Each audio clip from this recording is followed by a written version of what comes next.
Assalamualaikum warahmatullahi wabarakatuh. Shalom, salam sejahtera, Om Swastiastu, Namo Buddhaya, salam kebajikan, salam sehat dan salam kebangsaan.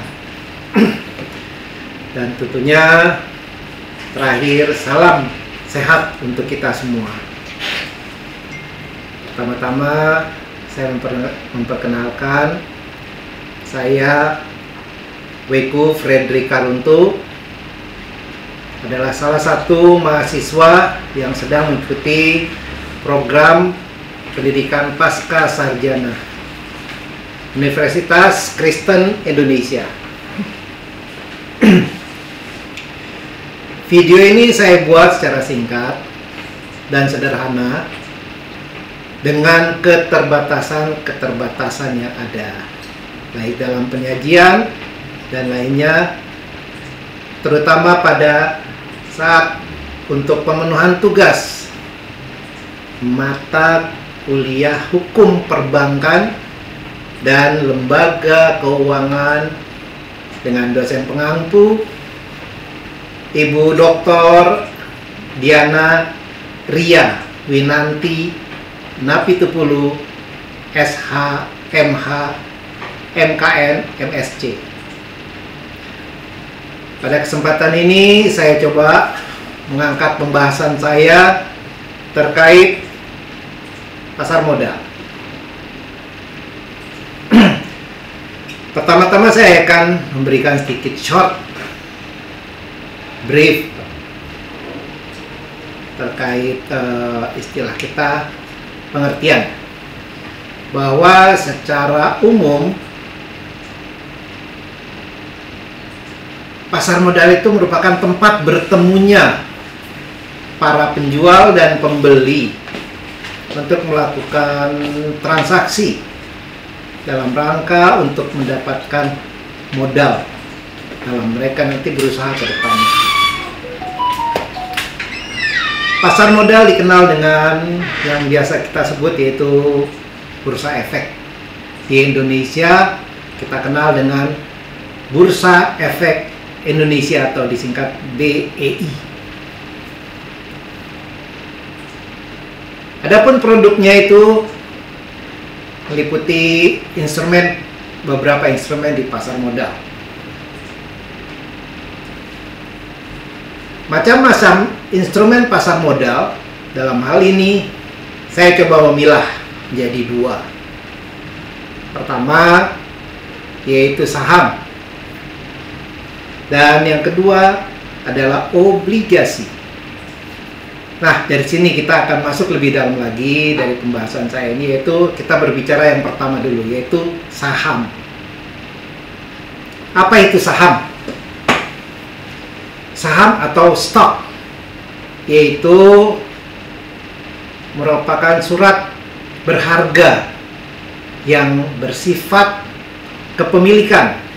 Nah, apa itu? Artinya apa bersifat kepemilikan?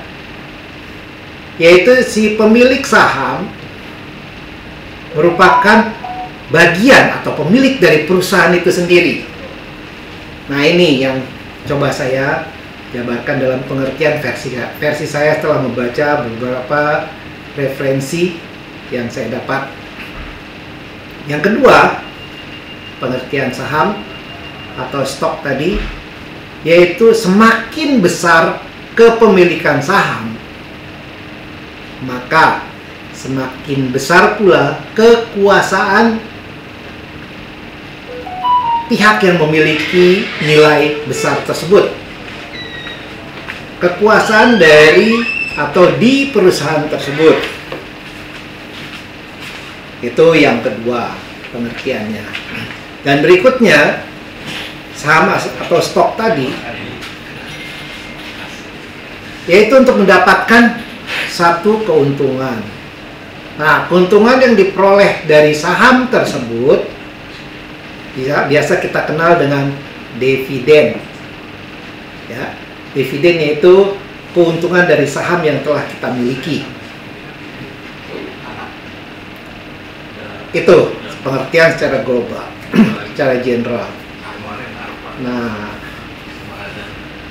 sama-sama. Sekarang lebih mendalam lagi, karena saham itu ada beberapa jenis saham yang biasa kita kenal pada umumnya.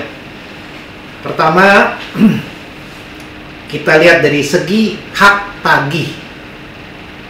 Ya, dilihat dari segi hak tagih.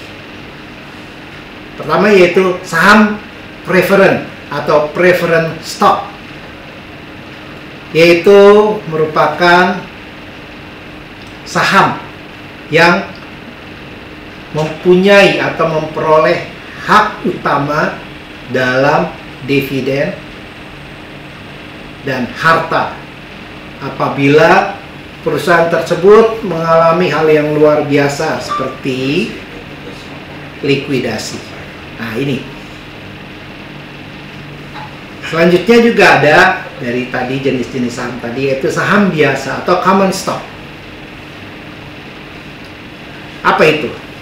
Nah, common stock tadi, pemilik saham mempunyai hak juga untuk memperoleh dividen. Akan dipenuhi setelah saham preference yang tadi sebelum saya jelaskan. Jadi dia tetap mempunyai hak dalam memperoleh dividen tadi setelah dipenuhi dalam tercapainya saham preference tadi atau preference stock. Ini dari segi hak tagih. Bagaimana dari segi hak peralihan? Nah, ini tadi dari jenis saham, dari pertama jadi dari segi hak tagih, sekarang yang kedua dari segi hak peralihan.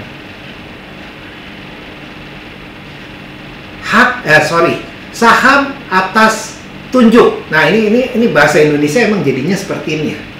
Tapi kalau biasa kita kenal common in English-nya yaitu bearer stock.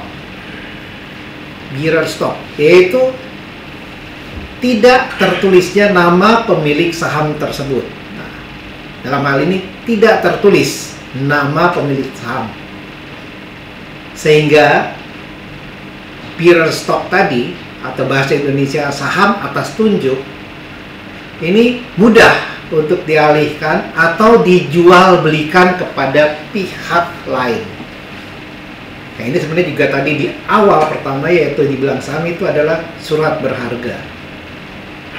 Ya, kita berbicara bearer stock tadi, ini dokumen tadi itu bisa dijual belikan karena tidak tercantum nama pemiliknya. Ya. Atau ada yang kedua juga yaitu saham atas nama. Atau commonnya dalam bahasa umum perbisnisan atau bahasa Inggris yaitu registered stock. Yaitu di mana di dalam saham tersebut, nah ini perbedaannya dari yang sebelumnya, yaitu tertulis nama pemilik saham. Nama pemilik saham tersebut ada tercantum di situ, dan kalau untuk dialihkan kepada pihak lain, nah ini ada persyaratan yang harus dipenuhi dan prosedur-prosedur tertentu. Nah ini dia, ini yang biasa dan umum biasanya kita temui di pasar yang saat ini.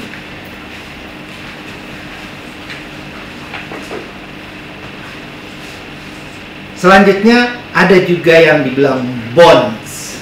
Apa itu bonds? Nah, ini juga kalau kita bilang bonds, sengaja saya angkat dulu dalam bahasa internasionalnya bonds. Tapi kalau di Indonesia kan, nah ini sudah common, yaitu obligasi. Obligasi juga merupakan satu surat berharga yang merupakan instrumen utang bagi perusahaan yang hendak memperoleh modal. Obligasi. Obligasi ini berbeda dengan saham. Obligasi tidak mempunyai hak terhadap manajemen dan kekayaan perusahaan. Jadi di sini perbedaannya antara obligasi dan saham. Artinya perusahaan yang mengeluarkan obligasi hanya mengakui mempunyai hutang kepada si pemegang obligasi sebesar obligasi, nilai obligasi yang dimilikinya. Ya. Nah ini dia, ini lebih agak ini lagi nih. Jadi di sini perusahaan juga mempunyai kewajiban. Perusahaan harus mengeluarkan obligasi dan hanya mengakui mempunyai hutang kepada si pemegang obligasi tadi. Keuntungan dari membeli, ini masih berbicara skop yang tadi. Keuntungan dari membeli disebut, ini biasanya kita kenal kupon. Kalau bahasa Inggrisnya COUPON. Kalau bahasa Indonesianya kupon. Nah, kita berbicara lagi lebih dalam lagi dari jenis-jenis, berbicara tadi terkait obligasi. Adapun jenis-jenis dari obligasi, tadi kita lihat dari pertama dari segi peralihan pun bisa kita divided menjadi dua. Kalau dilihat dari jenis-jenis obligasi dari segi peralihannya, yaitu obligasi pertama, obligasi atas unjuk. Tadi yang di penjelasan pertama tidak tertulis nama pemilik obligasi. Ataupun yang kedua tadi sudah saya jelaskan sedikit, yaitu obligasi atas nama, yaitu tertulis pemilik namanya dalam surat berharga tadi. Nah itu dia. Ada yang tertulis nama, ada yang tidak tertulis nama.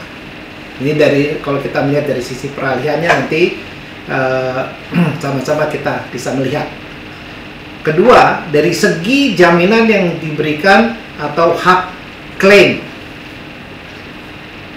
kita pecah lagi jadi menjadi dua, yaitu secured bond atau obligasi dengan jaminan, maupun unsecured bond, obligasi tanpa jaminan. Apalagi itu nanti kita akan lihat pada penjelasan berikutnya.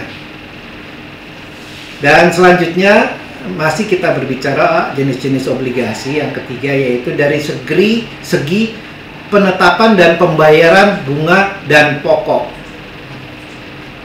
Jadi yang ketiga dari segi penetapan dan pembayaran bunga dan pokok.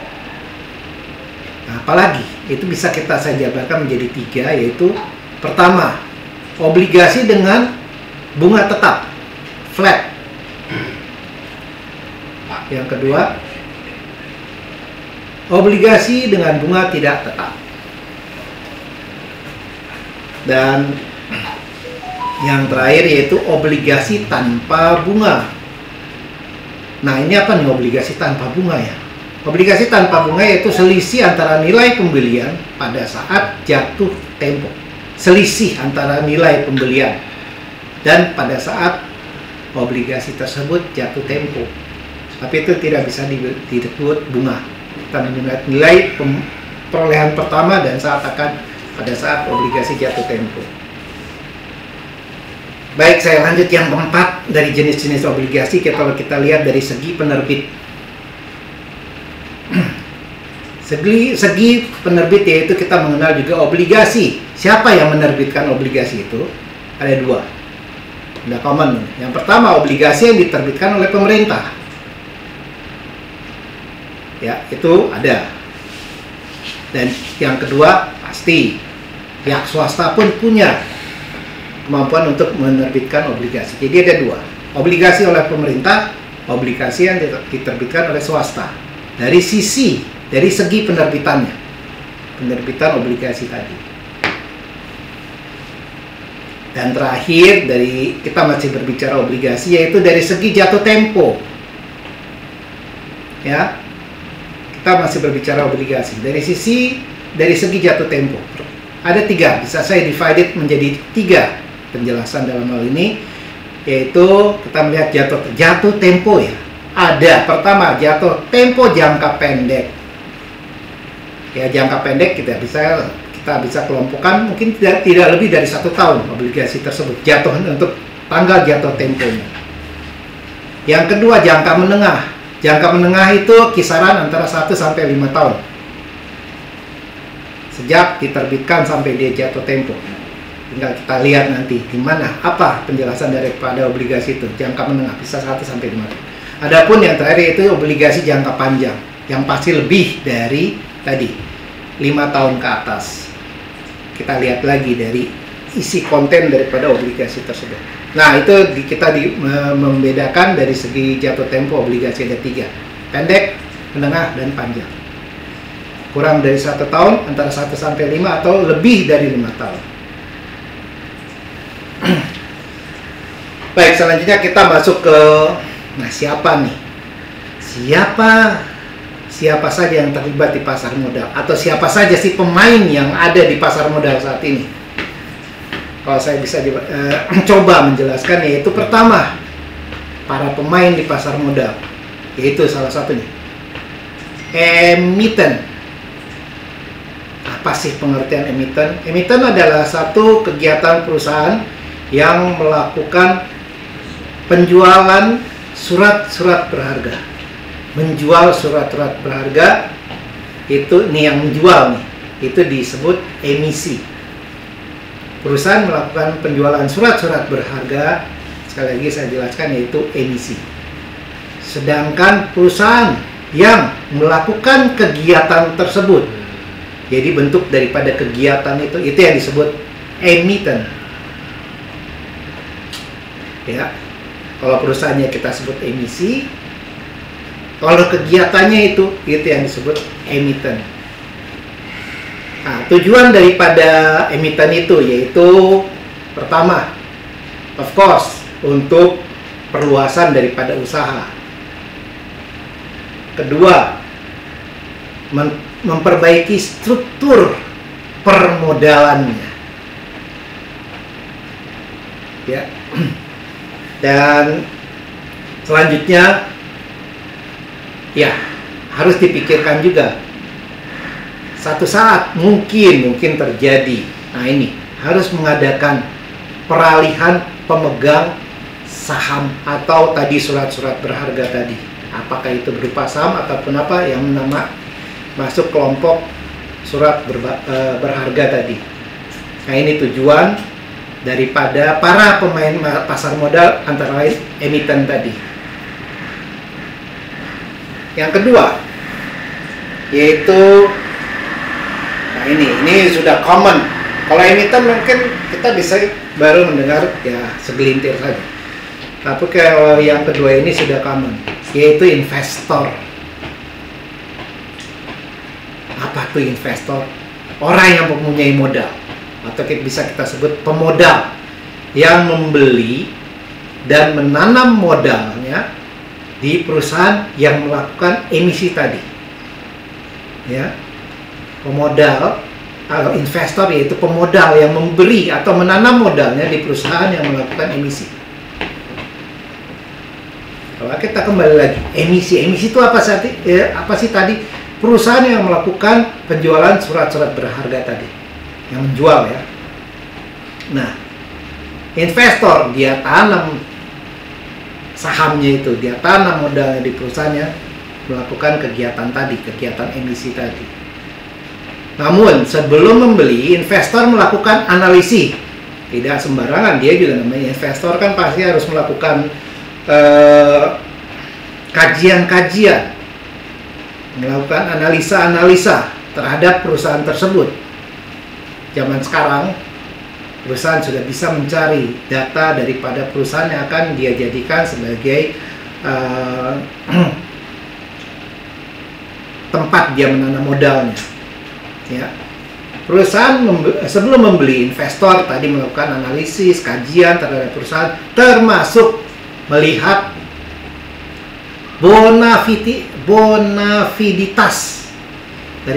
bonafiditas prospek dan kemungkinan lain yang perusahaan itu miliki. Nah, ini jadi tadi saya katakan analisis, kajian segala macam itu namanya pemodal. Dia tidak sembarangan aja menanamkan modalnya tersebut. Investor tersebut tidak sembarangan langsung saya taruh modal sekian 10M, tidak. Pasti dilakukan tadi analisa tadi. Tujuannya apa? Ya pasti dong investor akan dicari keuntungan.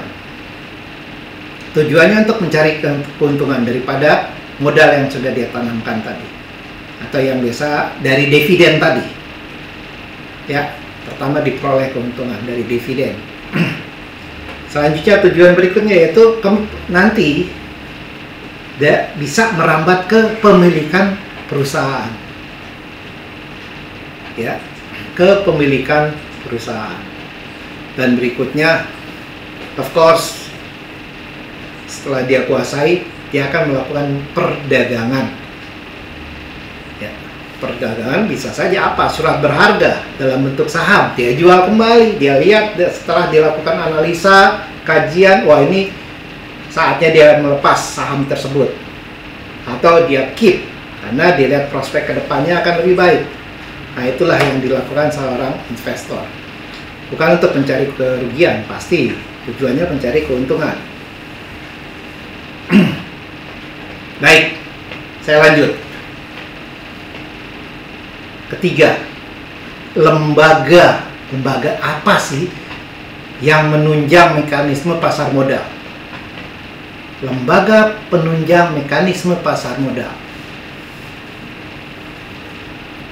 harus mampu sebagai pertama underwriter atau penjamin emisi. Nah, ini lembaga penunjang mekanisme sebagai underwriter atau penjamin emisi. Berikutnya, lembaga penunjang dia juga bisa sebagai broker atau pialang, perantara perdagangan efek. Ya. Lembaga penunjang tadi juga bisa sebagai yaitu sebagai dealer. Ya. Dealernya orangnya, lembaganya dealer. Dan juga lembaga penunjang mekanisme pasar modal juga sebagai lembaga penanggung atau garantor. Dan juga lembaga penunjang mekanisme pasar juga sebagai wali amanah atau mewakili investor atau yang kita kenal dengan trustee. Nah, itu dia. Masih ada beberapa poin sebelum saya lanjutkan. Sebagai wali amanah setelah itu atau mewakili investor. Yaitu sebagai apa sih? Sebagai securities company atau perusahaan surat berharga. Perusahaan yang memiliki surat berharga. Ya, securities company. Ya. Keamanan daripada bagaimana dia bisa melindungi atau bertindak sebagai surat mempertahankan atau menjaga daripada validitas daripada surat berharga tadi. Berikutnya dia juga lembaga penunjang mekanisme pasar sebagai investment company atau perusahaan pengelola dana.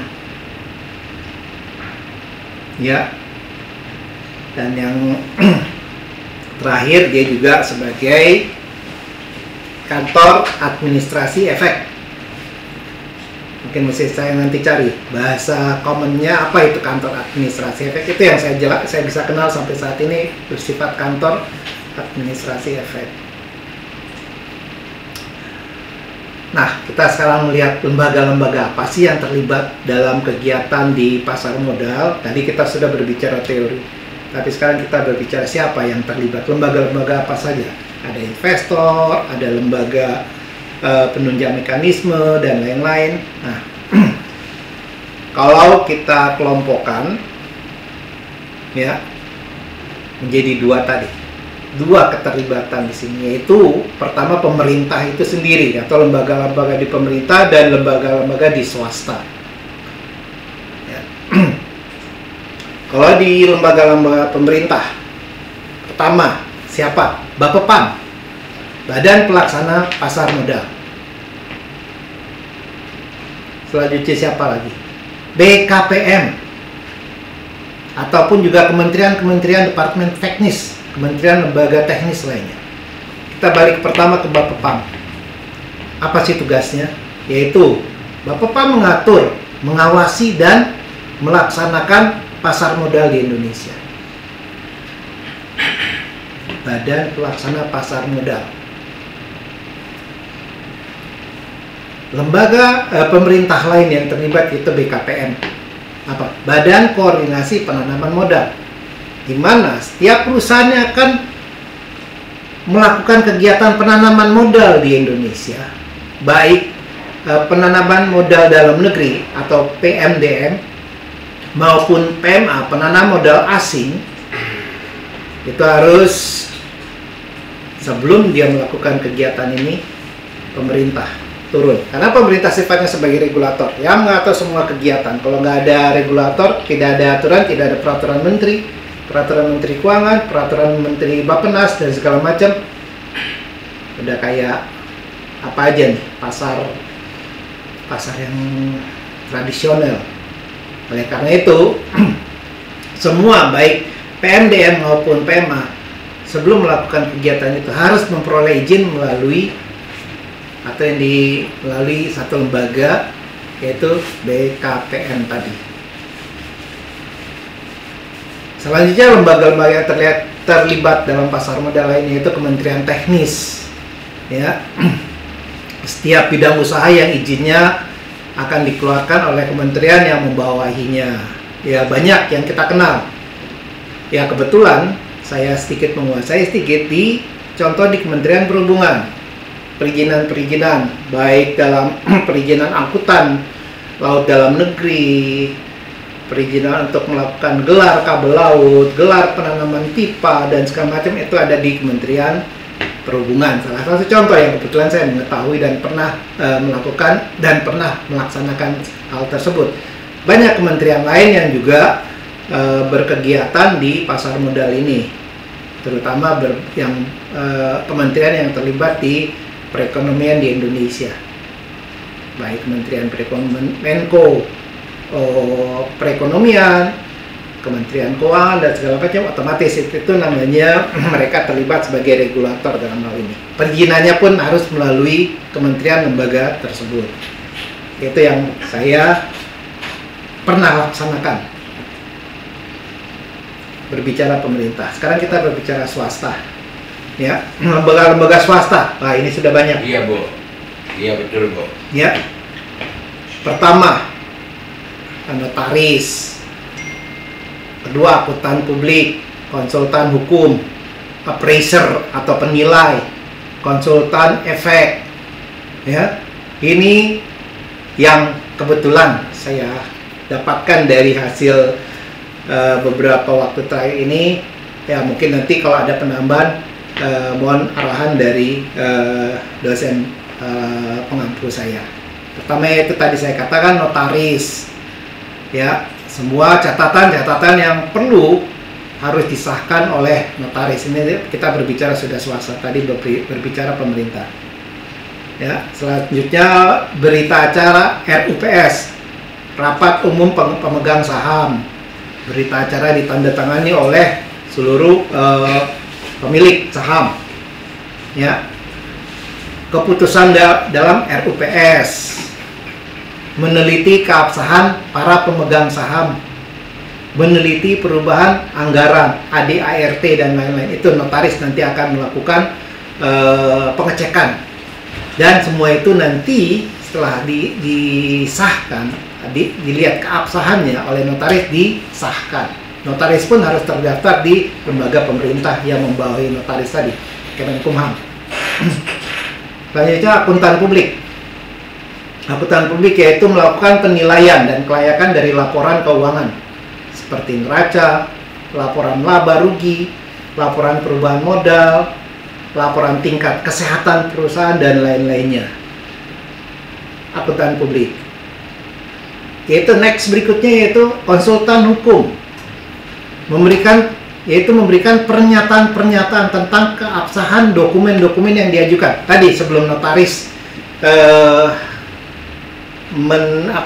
mengendorse atau mensahkan, itu konsultan hukum juga memberikan pernyataan-pernyataan untuk nanti notaris mengesahkan atau mengendorse-nya. Tadi yang saya katakan di atas yaitu keabsahan dokumen-dokumen yang diajukan atau yang diperlukan. Selanjutnya appraisal atau penilai, yaitu untuk menilai kewajaran nilai suatu aktiva seperti tanah, mesin, gedung, mobil, dan aktiva lainnya. Nilainya kan pasti ada istilahnya yang saya ketahui yaitu penyusutan. Dari pertama diperoleh sampai saat ini nilai-nilainya seperti apa, kecuali aktiva ya. Nah itu oleh penilai.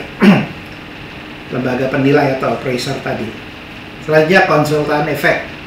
Ya, namanya saja sudah konsultan, yaitu memberikan pendapat tentang keuangan dan manajemen emiten tadi.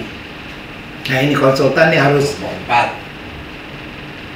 wide angle. Dia harus bisa melihat, dia sebagai konsultan harus bisa melihat kemungkinan ya apa yang terjadi ke depannya nanti, sehingga dia bisa memberikan pendapat-pendapat hukum, bukan hanya mengada-ngada ya, tapi dia harus benar-benar melakukan penelitian sehingga ke depannya seperti apa terkait keuangan dan manajemen emiten tadi.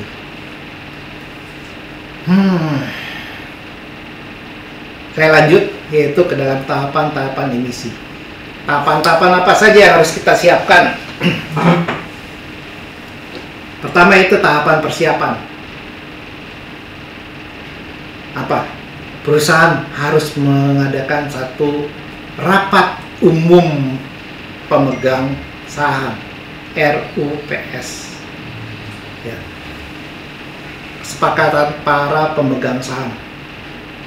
Ya, sudah sepakat, sudah dibahas semua oleh para pemegang saham.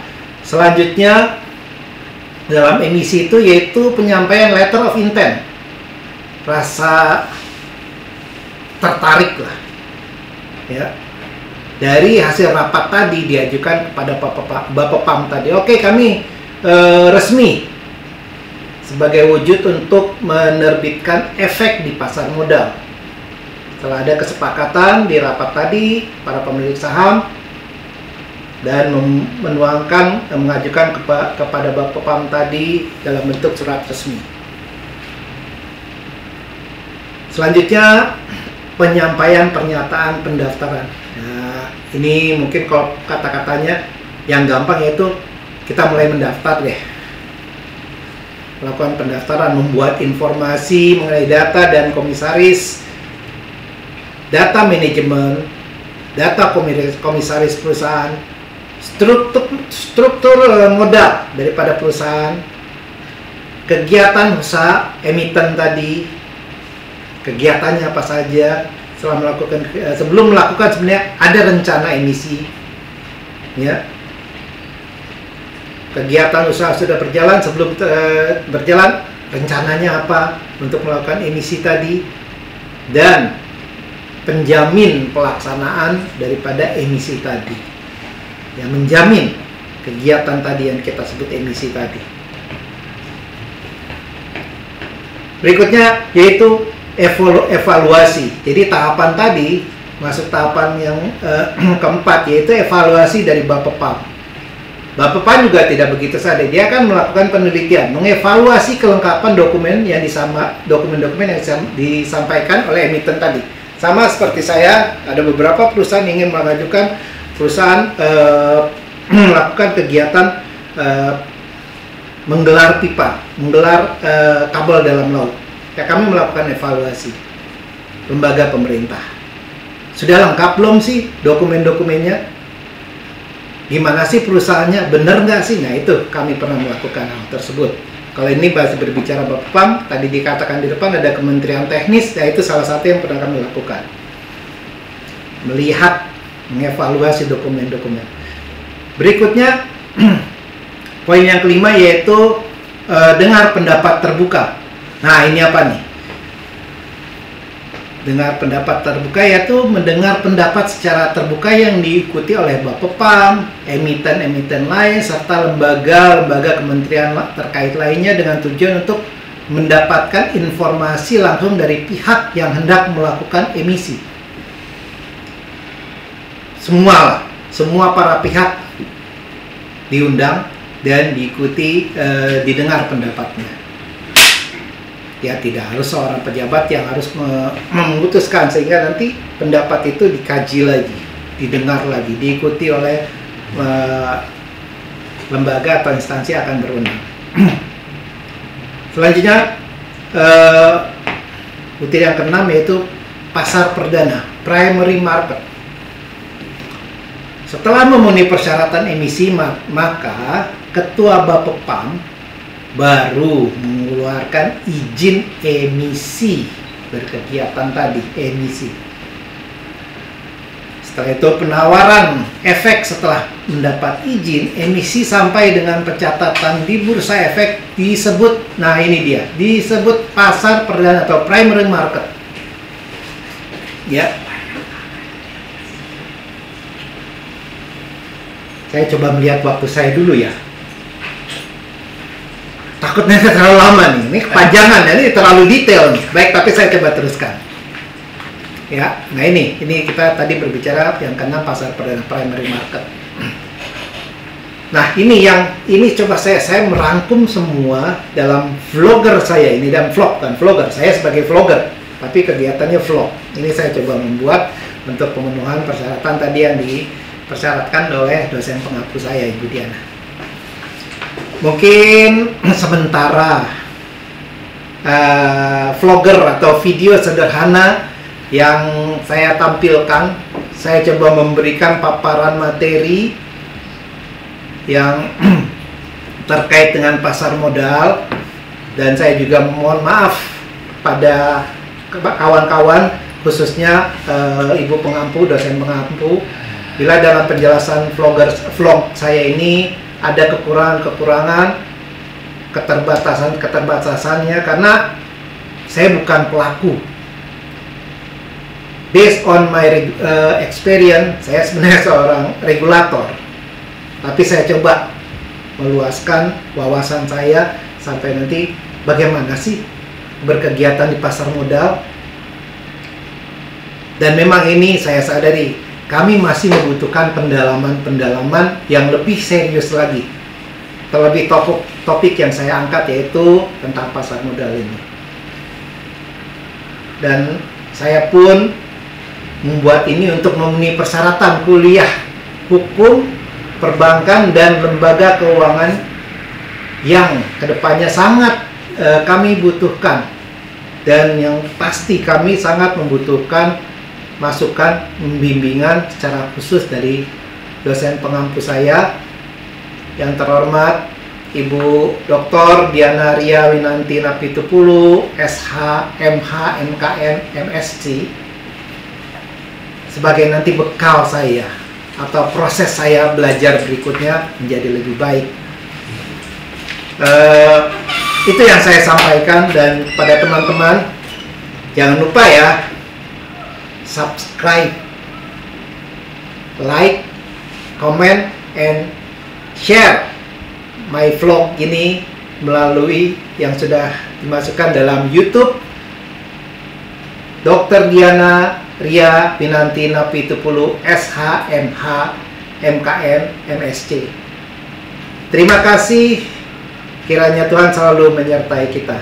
Wassalamualaikum warahmatullahi wabarakatuh.